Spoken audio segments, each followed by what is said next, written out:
تو عثمان بے اپنی ڈھال سے اپنا دفاع کرتے ہیں تو لوکاس کہتا ہے نہ آکیسار، نہ کارادین اور نہ ہی دوسری زمینیں جو تم نے روم سے چھینی تھی، ان میں سے تمہارا کچھ بھی نہیں ہوگا عثمان، کچھ بھی۔ تو عثمان لوکاس کی یہ بات سن کر کہتا ہے کہ میں نے تمہارے تمام آباء و اجداد کو جہنم وصل کر دیا ہے جنہوں نے میرے سامنے پہلے قسمیں کھائی تھیں، اور تمہارا انجام بھی انہی جیسا ہوگا لوکاس۔ اور یہ بات کہہ کر ایک بار پھر لوکاس پر حملہ آور ہوتے ہیں اور اس سے لڑتے ہی چلے جاتے ہیں، اور عثمان لوکاس کو زوردار ٹانگ مارتے ہیں تو لوکاس زمین پر جا گرتا ہے، اور جب لوکاس اپنے گھٹنوں کے بل آ جاتا ہے تو عثمان بے اپنی تلوار کو ہوا میں لہراتے ہوئے جیسے ہی لوکاس پر حملہ آور ہوتے ہیں تو لوکاس اپنی ڈھال کو سامنے کر دیتا ہے تو تلوار ڈھال میں سے آگے گزر جاتی ہے۔ تو لوکاس کہتا ہے کہ نہیں عثمان، کہ میں آج نہیں مروں گا اور میں تمہارے ہاتھوں سے نہیں مروں گا۔ تو عثمان صاحب کہتے ہیں کہ دیکھتے ہیں، تو بالا خاتون اپنا گھوڑا بھگاتے ہوئے وہاں پر آتی ہے اور کہتی ہے کہ عثمان صاحب، اور یہ کہہ کر عثمان بے کے پاس آ جاتی ہے اور آ کر کہتی ہے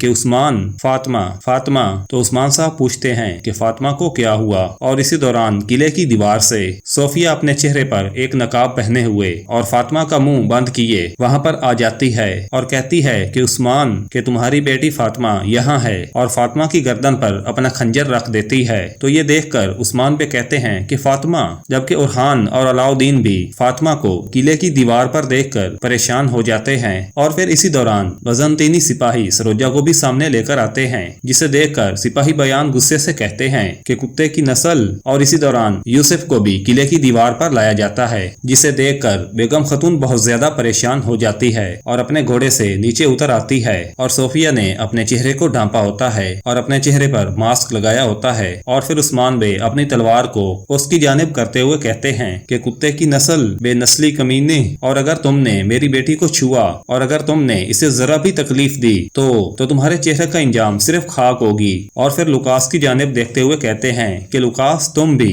اگر تم لوگوں نے فاطمہ کو ذرا بھی نقصان پہنچایا تو میں تم دونوں کو دنیا سے مٹا دوں گا۔ اور ناظرین اکرام، اس کے ساتھ ہی ایپیسوڈ اختتام پذیر ہو جاتی ہے۔ تو اب ہم آپ سے ملیں گے ایک نئی ایپیسوڈ کے ساتھ۔ تو اگر آپ ہمارے چینل پر نئے ہیں تو ہمارے چینل کو سبسکرائب کر دیں، اور اگر آپ نے ویڈیو کو ابھی تک لائک نہیں کیا تو ویڈیو کو بھی لائک کر دیں اور اس کو اپنے دوستوں کے ساتھ شیئر بھی کر دیں۔ Thanks for watching and keep subscribing.